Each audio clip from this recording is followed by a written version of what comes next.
नमस्कार प्यारे साथियों, मैं आदित्य आप सभी का स्वागत करता हूं आपके इस परिवार तक्षशिला यूके पर। प्यारे साथियों, मैं आज आपके लिए लेके आया हूं practice set number 3। Practice set number 2 मैं ऑलरेडी ही डाल चुका हूं। उम्मीद करता हूं आप लोगों को बहुत ज़्यादा पसंद आया होगा और आप लोगों के लिए हेल्पफुल भी रहा होगा। जैसा कि मैं प्रैक्टिस सेट नंबर 1 और 2 में करता आया हूँ, हर एक क्वेश्चन के जितने भी ऑप्शन होंगे उन हर ऑप्शन के बारे में जो खास बातें होंगी मैं आप लोगों को बताता जाऊँगा। बहुत ही अच्छे सवाल आज के रहने वाले हैं, बस आप लोग बने रहिएगा और वीडियो को बिल्कुल भी स्किप मत कीजिएगा। चलिए क्वेश्चन नंबर 1 से हम लोग शुरू करते हैं। क्वेश्चन नंबर 1 आप लोगों का है, निम्न में से किसे व्यंग्यकार कवि भी कहा जाता है? Option number A Muktibodh, option number B Hazari Prasad Dwivedi, option number C Harishankar Parsai या इनमें से कोई नहीं। तो इसका आंसर आपका हो जाएगा हरिशंकर परसाई, जो कि एक प्रसिद्ध व्यंग्यकार कवि रहे हैं। चलिए क्वेश्चन नंबर 2 हम लोग देखते हैं। 10 क्विंटल गेहूं खरीद लिया है, वाक्य में प्रयुक्त विशेषण कौन सा है? ऑप्शन नंबर ए निश्चित संख्यावाचक, ऑप्शन नंबर बी निश्चित परिमाणवाचक, ऑप्शन नंबर सी अनिश्चित संख्यावाचक या ऑप्शन नंबर डी अनिश्चित परिमाणवाचक। तो बात अनिश्चित और निश्चित की चल रही है, तो हम सभी जानते हैं कि 10 क्विंटल क्या होता है, आपका एक निश्चित संख्या होती है। तो इसका आंसर हमारा हो जाएगा निश्चित परिमाणवाचक। ठीक है, क्योंकि तोल की बात की गई है 10 क्विंटल, तो हम लोग यहाँ पे निश्चित परिमाणवाचक इसका आंसर लगाएंगे। तो ऑप्शन नंबर बी इसका राइट आंसर हो जाएगा। ठीक है, चलिए जैसे कि हम जानते हैं कि भाई आपका जो विशेषण होता है वो 4 प्रकार का होता है। पहला आपका गुणवाचक विशेषण, संख्यावाचक विशेषण, परिमाणवाचक विशेषण और एक आपका सार्वनामिक विशेषण। पिछले प्रैक्टिस सेट में आपका सार्वनामिक विशेषण से क्वेश्चन मैंने आपको कराया था। क्वेश्चन नंबर 3 की ओर हम लोग चलते हैं। तो क्वेश्चन नंबर 3 है, यदि जातिवाचक संज्ञा का कोई शब्द किसी व्यक्ति विशेष के अर्थ में रूढ़ हो जाए तो वाक्य में कौन सी संज्ञा प्रयुक्त होती है? कह रहा है कि जातिवाचक संज्ञा को व्यक्तिवाचक संज्ञा बदलते हैं, यानी कि व्यक्तिवाचक विशेष या व्यक्ति विशेष के अर्थ में रूढ़ हो जाती है, तो उसे हम लोग कौन सी संज्ञा कहेंगे? तो ऑप्शन नंबर ए है जातिवाचक, ऑप्शन नंबर बी व्यक्तिवाचक, ऑप्शन नंबर सी पुरुषवाचक या ऑप्शन नंबर डी भाववाचक। तो इसका राइट आंसर हमारा हो जाएगा ऑप्शन नंबर बी व्यक्तिवाचक संज्ञा। हम जानते हैं व्यक्तिवाचक संज्ञा या जो आपका संज्ञा होती है टोटल 5 प्रकार की होती है, जिनमें से आपका इसका आंसर क्या होगा? व्यक्तिवाचक संज्ञा। क्वेश्चन नंबर 4 की ओर हम लोग चलते हैं। कलुष का विलोम शब्द बताइए।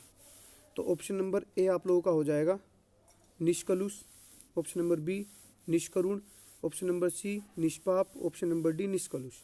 तो इसका आंसर हमारा हो जाएगा ऑप्शन नंबर ए निष्कलुष। करुण निष्करुण होता है करुण का, निष्पाप होता है पाप का, और निष्कलुष की डी की वर्तनी आपकी गलत है। चलिए क्वेश्चन नंबर 5 की ओर हम लोग चलते हैं। निम्न में से कौन सर्प का पर्यायवाची नहीं है? तो अगर आप लोगों ने पर्यायवाची पढ़े होंगे तो ऑप्शन नंबर ए आपको दे रखा है ब्याल, बी करी, सी अही और डी पन्नग। तो इसका आंसर हमारा हो जाएगा ऑप्शन नंबर बी करी। ब्याल, अही, पन्नग, उरग, मोगी ये सब किसके होते हैं? आपके सर्प के पर्यायवाची होते हैं। बी आपका सर्प का पर्यायवाची नहीं होता, जिसका अर्थ होता है, करी के भिन्न भिन्न अर्थ आते हैं। करी का एक अर्थ होता है कड़ी और दूसरा होता है मित्र। ठीक है, तो ऑप्शन नंबर बी इसका आंसर हो जाएगा। क्वेश्चन नंबर 6 पे हम लोग चलते हैं। निम्न में से कौन सा उपसर्ग हिंदी में प्रयुक्त किया जाता है? तो ऑप्शन नंबर ए आपका दे रखा है अध, बी आ, सी अप और डी प्र। बहुत ही अच्छा क्वेश्चन है, उपसर्ग से उठाया गया क्वेश्चन। तो इसका आंसर हमारा हो जाएगा ऑप्शन नंबर ए अध। जैसे कि ऑप्शन नंबर ए है आपका अध, ये होता है आपका हिंदी का उपसर्ग। बाकी बचे तीनों आ, अप और प्र, ये तीनों के तीनों आपके होते हैं संस्कृत के उपसर्ग। चलिए आगे शुरू करते हैं। क्वेश्चन नंबर 7 है आपका मग ही शब्द है। तो ऑप्शन नंबर ए दिया है तद्भव, ऑप्शन नंबर बी विदेशज, सी तत्सम या डी देशज। तो इसका आंसर हमारा हो जाएगा ऑप्शन नंबर ए तद्भव।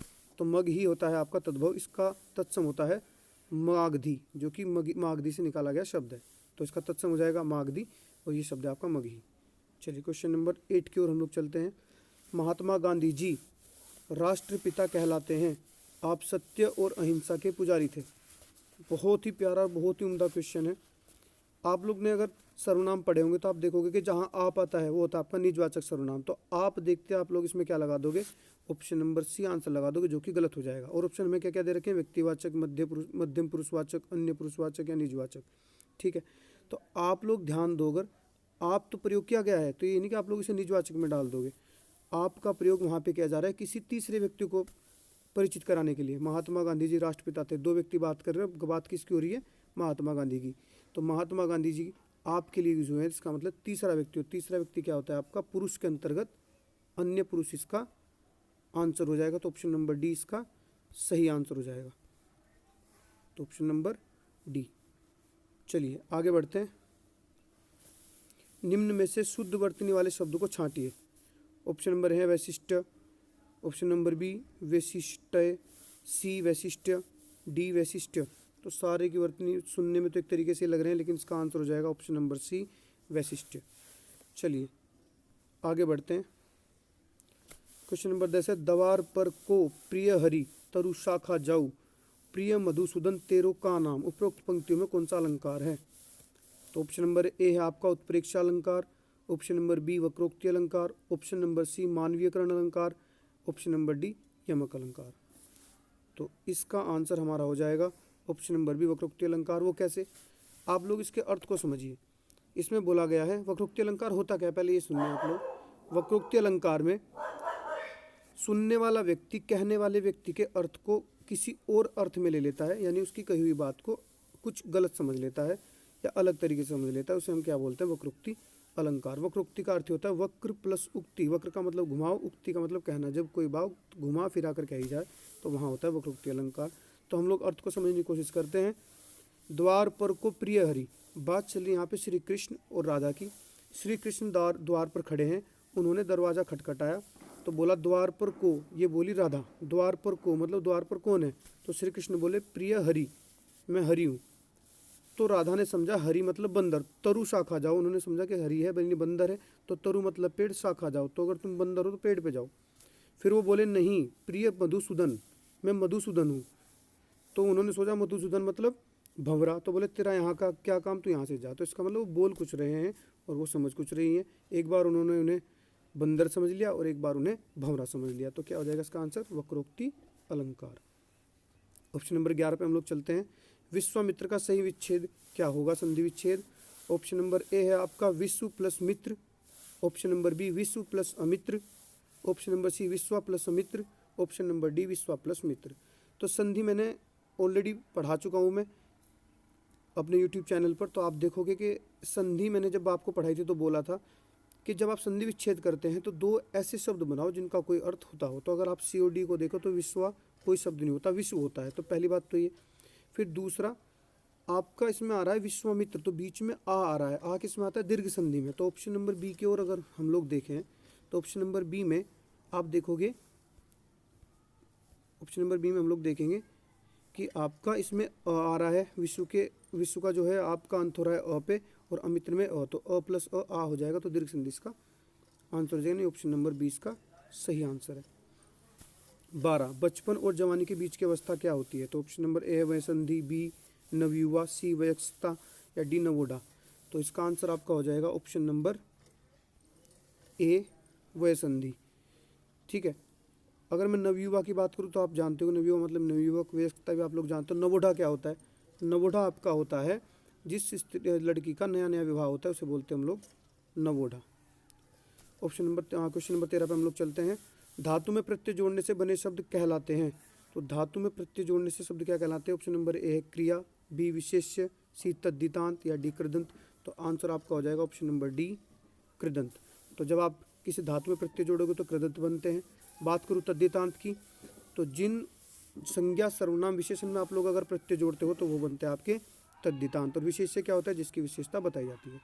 तो हम लोग आगे बढ़ते हैं। क्वेश्चन नंबर 14 आपका दे रखा है 9 दिन चले 2.5 कोस का अर्थ क्या है। तो ऑप्शन नंबर ए है बहुत धीमी गति से चलना, बी हरामखोरी करना, सी बहुत धीमी गति से काम करना, डी अधिक समय में काम करना। तो हम लोग जो इसमें देखेंगे ऑप्शन नंबर ए या सी की ओर हम लोग देखेंगे, लेकिन इसका राइट आंसर क्या हो जाएगा आप लोगों का, ऑप्शन नंबर सी बहुत धीमी गति से काम करना।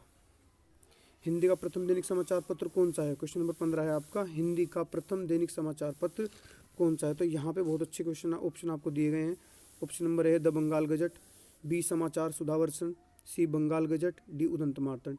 ए और सी के और अगर मैं देखूँ तो ये आपको कन्फ्यूज़ करने के लिए दिया गया है, वरना ये सिर्फ बंगाल गजट ही है। तो इसका आंसर हमारा हो जाएगा ऑप्शन नंबर बी। कुछ बच्चे आप में से सोच रहे होंगे उदंत मार्तंड है, लेकिन नहीं, उदंत मार्तंड आपका पहला समाचार पत्र तो है, लेकिन वो आपका साप्ताहिक समाचार पत्र है, जबकि इसने बात की है दैनिक समाचार पत्र की।